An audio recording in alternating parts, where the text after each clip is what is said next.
I've lived long enough to know that love can make smart people blind, but I never thought I'd see it happen to my own daughter. Watching her fall for a man who looked at me like I was a used-up relic, it did something to me.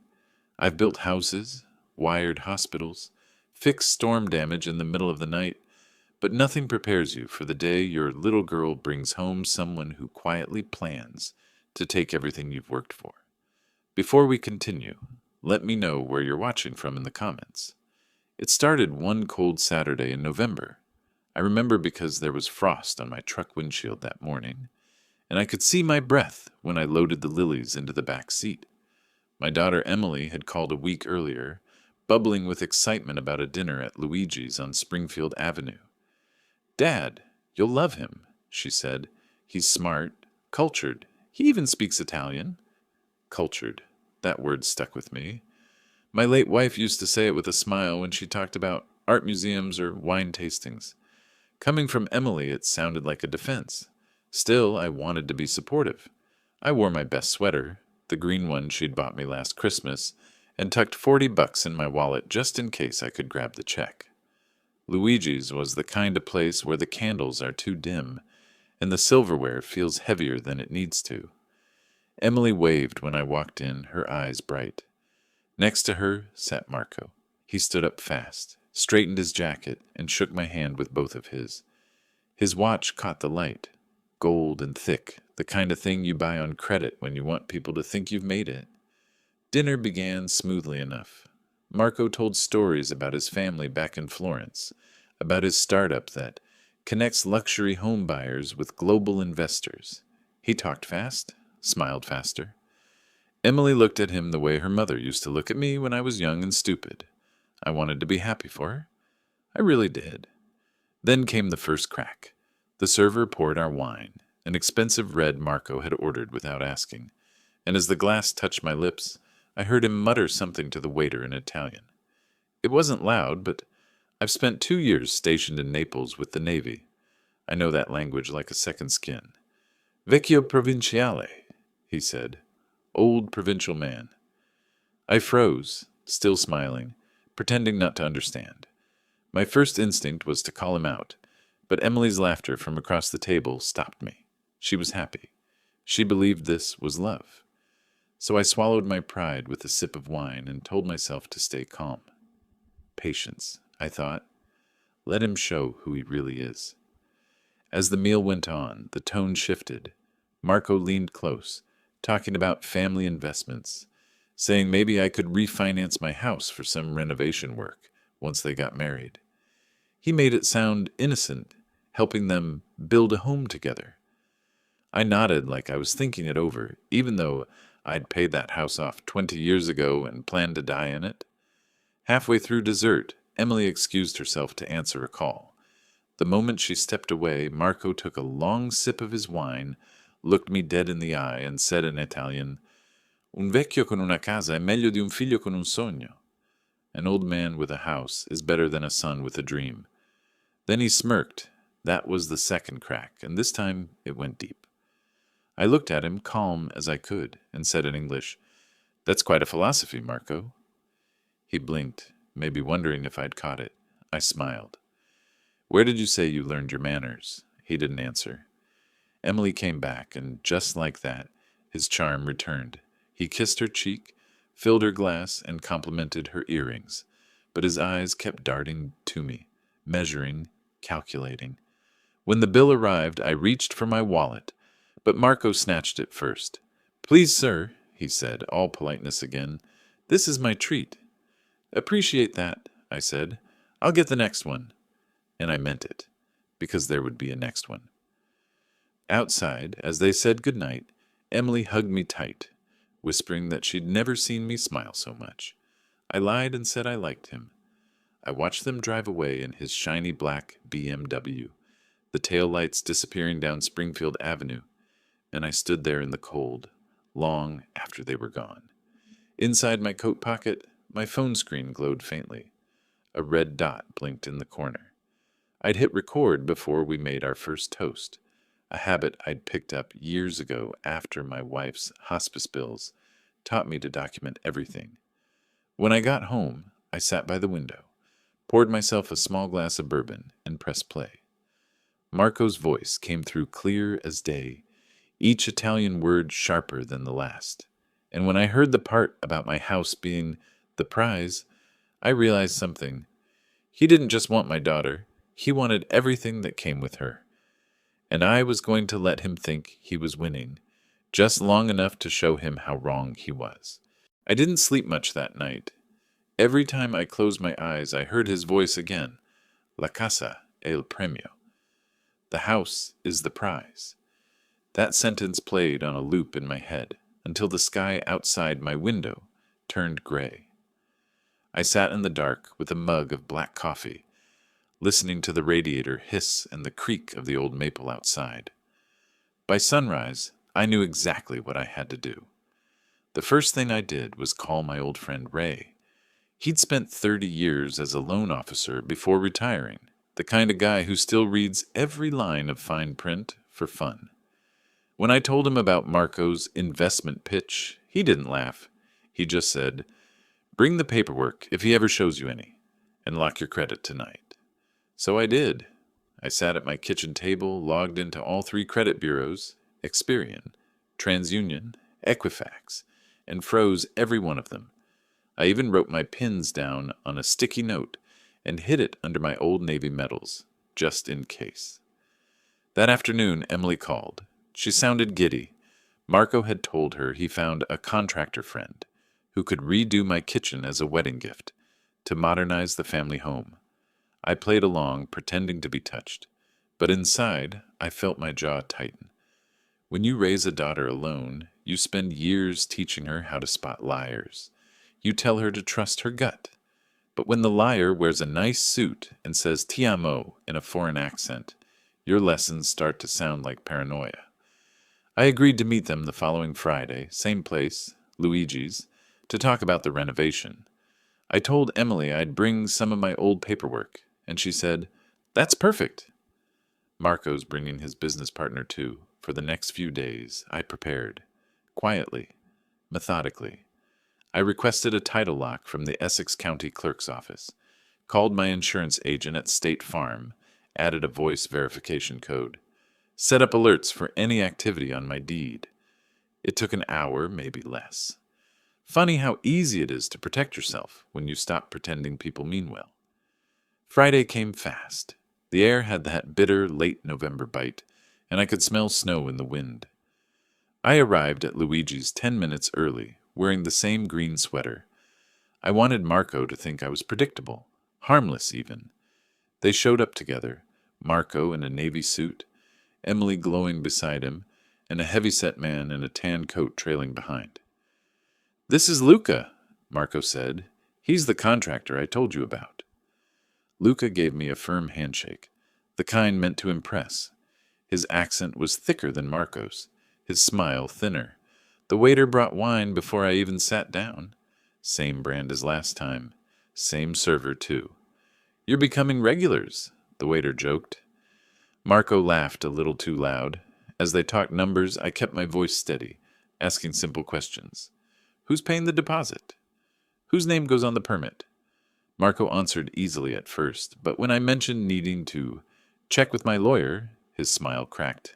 Then Luca slipped. He said half under his breath, in Italian, "Se firma, metà è tua." If he signs, half is yours. I didn't even blink. I just nodded and said, "Sounds fair," in English. Inside, I could feel my pulse pounding in my throat. My phone, lying on the table beside the menu, was recording everything again. Emily didn't catch any of it. She was busy showing the waiter a picture of her wedding dress. When she went to the restroom, Marco leaned closer. "Sir," he said, lowering his voice, "we can move fast on this. No need to involve lawyers. Family trust, remember?" I looked him dead in the eye and said softly, "You ever heard the phrase, 'La vecchia tartaruga non dorme'? The old turtle doesn't sleep." He froze. I smiled. I switched to Italian, slow and deliberate, so every word landed. "My house isn't your prize. My credit's frozen, my title's locked, and my daughter will see you for who you are very soon." He went pale. Luca looked confused. Emily returned to the table, her cheeks flushed from the cold. She saw Marco's face and asked what was wrong. He stammered something about a misunderstanding. But I'd already stood up. I put $50 on the table and said, "Dinner's on me this time." As I turned to leave, the restaurant had gone quiet. Even the waiter paused mid-step. I felt the air shift behind me, that thick silence that comes right before a storm. Outside, the wind hit hard, but it felt clean. I walked to my truck, climbed in, and sat there with the engine running, hands gripping the steering wheel. I could still hear Marco's voice from the recording, each lie crisp and clear. For a moment, I thought about sending it straight to Emily, but then I saw her face in my mind, how happy she'd looked, how much she believed. So I made a different choice. I was going to let her find out herself, but not before I made sure that when Marco fell, he'd have no soft landing left. I looked down at the recording app and pressed stop. The file saved automatically. Then I opened my messages, typed a single line to Ray. "It's starting." I hit send, and that's when the restaurant door flew open behind me. Emily running into the parking lot, calling my name. Her voice was shaking. "Dad, what did you just say to Marco?" She stood there under the yellow streetlight, coat open, tears already streaking her makeup. I'd never seen my daughter look at me that way, like she couldn't tell if I was her father or the man ruining her life. "Dad," she said, her breath coming out in white puffs, "what did you just say to Marco?" I stepped closer, but I didn't reach for her. "I told him I understand Italian," I said quietly. "That's all." She shook her head, angry and confused. "Why would you do that?" "He said you accused him of something." I cut her off before she could finish. "Emily, do you really think I'd pick a fight with your fiancé in a restaurant?" "Think about it. What reason would I have?" That stopped her for half a second, but only half. "You've never liked him," she said. "You've been judging him from the start." The wind picked up then, blowing the smell of garlic and exhaust between us. Behind her, through the restaurant window, I could see Marco watching. His expression was unreadable, but I caught the faintest smirk before he turned away. I took a slow breath. "I'm not judging him," I said. "I'm protecting you." Her voice cracked. "Protecting me from what?" "From being happy." She didn't wait for an answer. She turned, ran back toward the restaurant, and I just stood there, watching her pull the door open. For a long time, I didn't move. That night, I sat at my kitchen table, the bourbon glass untouched this time. The recording from dinner sat on my phone, waiting. One click, and the truth would be out. But something stopped me. Maybe pride, maybe love, maybe both. I decided to wait. Let her see it with her own eyes. Sometimes people have to walk into the fire themselves before they feel the heat. 2 days later, a letter arrived in my mailbox. Family Trust Agreement, Draft 1. My name was printed neatly across the top. The letterhead read, Bellini and Associates, Legal Consulting.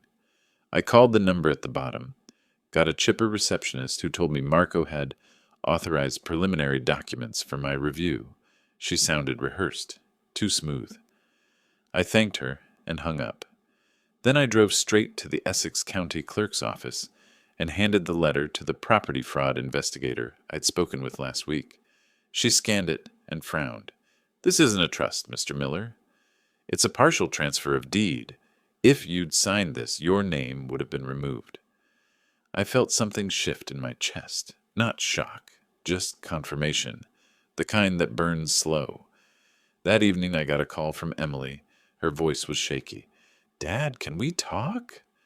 When she arrived, she looked exhausted, eyes red, hands trembling.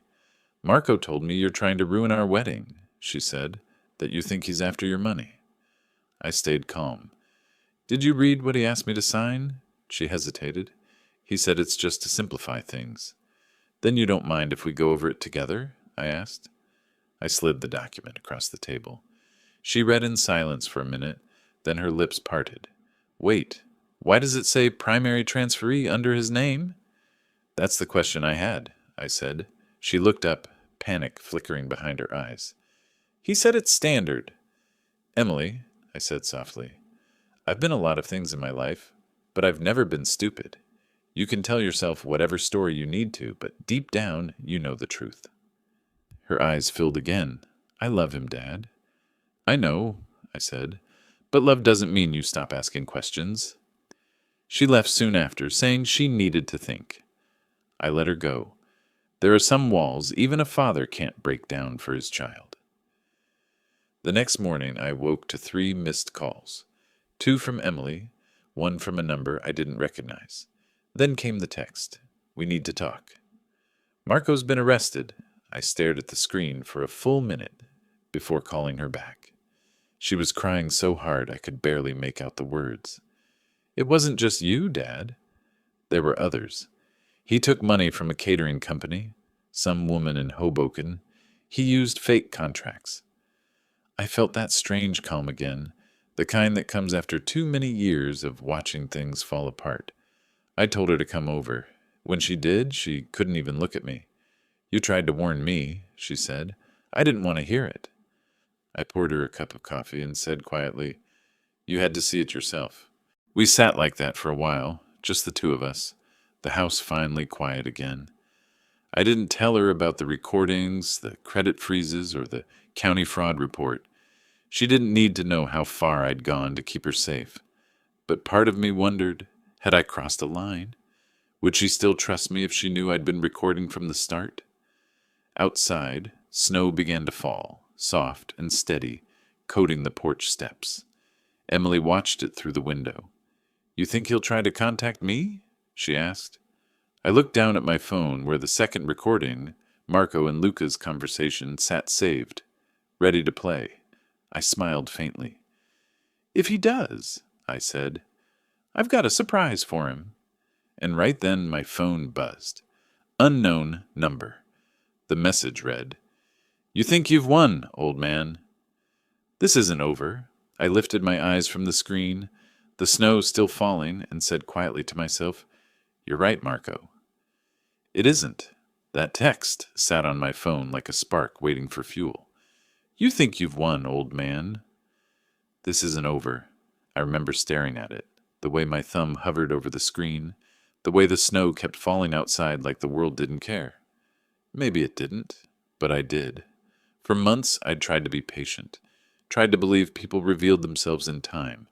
But now, the man who'd conned my daughter, who'd tried to steal the house her mother built brick by brick, was threatening me.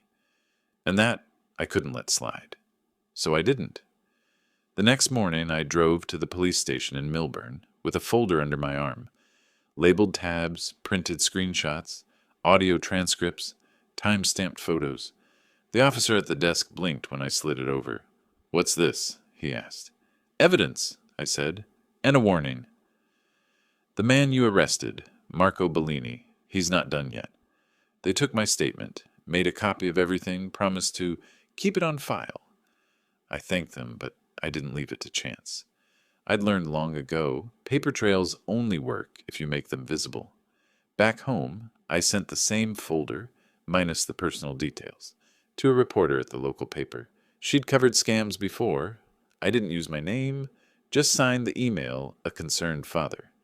By evening, Marco's story hit the Essex Daily Chronicle website. Local man charged in multi-state investment fraud. Victims include Fiancé's family. The photo showed him in handcuffs, head down but still trying to smirk. I should have felt relief. Instead, I felt steady. Like this wasn't justice yet, just a pause.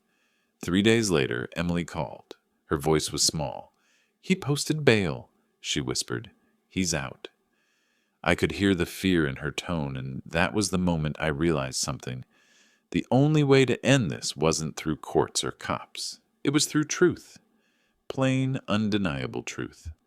So I did what any stubborn, overprotective father with too much time and a working printer would do.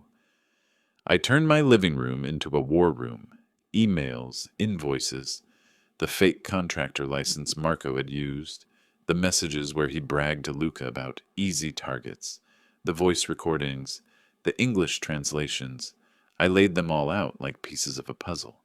That night, I made a single file. Marco Bellini, Unmasked.pdf. 26 pages, everything in order. I uploaded it anonymously to a Reddit thread about contractor fraud. Within hours, people started commenting, then sharing, then finding their own stories about him. By morning, his name was trending locally. His LinkedIn page disappeared. His company website went down. The cafe he used for meetings posted a sign. We reserve the right to refuse service.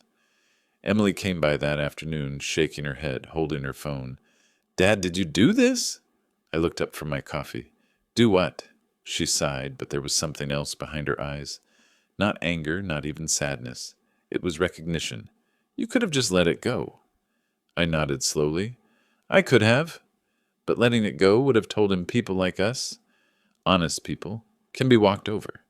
That you can use love like a weapon and walk away clean? She didn't argue. She just sat down beside me, staring at the papers scattered on the table. I can't believe I didn't see it. I put my hand over hers. You saw what you wanted to. We all do when we're in love. Later that week, Marco showed up at the end of my driveway. I saw him through the window. Same fancy coat. But now it hung looser, like it didn't belong to him anymore. He shouted my name, his voice breaking through the cold air. I opened the door just enough to let my words out. Leave, Marco. You step 1 foot closer, I'll call the cops. He laughed, but there wasn't any confidence left in it. You think you ruined me? I'll start over. I always do. I stepped out, just far enough for him to see my eyes. Not this time. I held up my phone. The screen glowed with the front page of the Chronicle. The headline now read, Bellini investigation expands. Additional victims come forward. His face drained of color. He knew it was over. Walk away, son, I said quietly, before someone less patient than me finds you. He didn't reply. He just turned, got into a car I didn't recognize, and drove off. I never saw him again. That night, Emily and I cooked dinner together. Spaghetti with her mother's old sauce recipe. We didn't talk about Marco. We didn't need to. The smell of garlic and basil said enough. As I sat there watching her stir the pot, I realized revenge hadn't been about payback at all. It was about reclaiming peace, about proving to myself that I wasn't the quiet old man people thought they could fool. When I walked her out to her car later, the snow had stopped. The air felt clear, lighter somehow. She hugged me tight and said, Thank you, Dad, for everything. I smiled. Just remember what I told you once, I said. Never mistake kindness for weakness. She nodded, got in, and drove off into the quiet night. And as I watched her taillights fade, I whispered to myself, almost like a prayer. Not for Marco, but for anyone who ever thought they could take advantage of a man like me. Some debts, I said, get paid without a single dollar changing hands. For a few weeks after that night, life got quiet again. Emily started a new job at a design firm in Newark, moved into a small apartment downtown, and even adopted a rescue dog. I kept myself busy fixing the fence, trimming the hedges, pretending the world had gone back to normal. But deep down, I knew something was still coming. Men like Marco don't just vanish, they implode. The call came on a Tuesday morning. It was the county investigator who'd handled Marco's fraud case. Mr. Miller, he said, you might want to see today's paper. His tone was heavy, almost reluctant. The headline hit like a brick. Disgraced investor found guilty in multi-state real estate scam. The photo underneath was Marco. Same perfect jawline, same slick hair.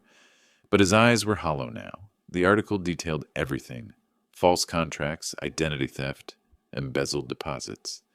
It wasn't just me or Emily. There were retirees, single moms, small business owners, people he'd left with empty accounts and broken trust. The prosecutor quoted part of a statement from the evidence package that helped convict him. Recordings of his own words in Italian, mocking his victims. The same ones I'd turned in. They'd been authenticated, translated, and submitted as proof of intent. It was right there in print. The defendant underestimated an elderly victim who happened to understand Italian. That line made me smile. Not out of pride, but out of the strange, quiet satisfaction that comes when the truth finally catches up. He was sentenced to 7 years. No bail this time, no slick suit. The Chronicle said he broke down during sentencing, claiming he'd been misunderstood. I'd seen that act before, the tears, the apology that only shows up when the walls close in. But the real twist came 2 weeks later. I got a handwritten letter postmarked from the county jail. The handwriting was shaky, slanted. Mr. Miller, you probably think you won. Maybe you did, but I want you to know she loved me, even after everything. Maybe that's the punishment I'll live with, knowing she saw who I was and still looked at me like I could be better. You're a lucky man. You raised someone who believes in people. I only ever saw people as opportunities. I see the difference now. It wasn't an apology. Not really. But it was enough to tell me he'd cracked where it mattered most, inside his own head. That's the kind of justice you can't put a price on. I didn't tell Emily about the letter. She'd healed enough to move forward, and I didn't want to reopen wounds. Instead, I folded it neatly, placed it inside the old family photo album, and slipped it behind a picture of her mother. Some things belong in the past, but they shouldn't be forgotten. A few months later, on a warm Sunday afternoon, Emily and I stood outside the house, repainting the porch rail. She looked over at me, squinting against the sun. "Do you ever regret it?" she asked. "Regret what?"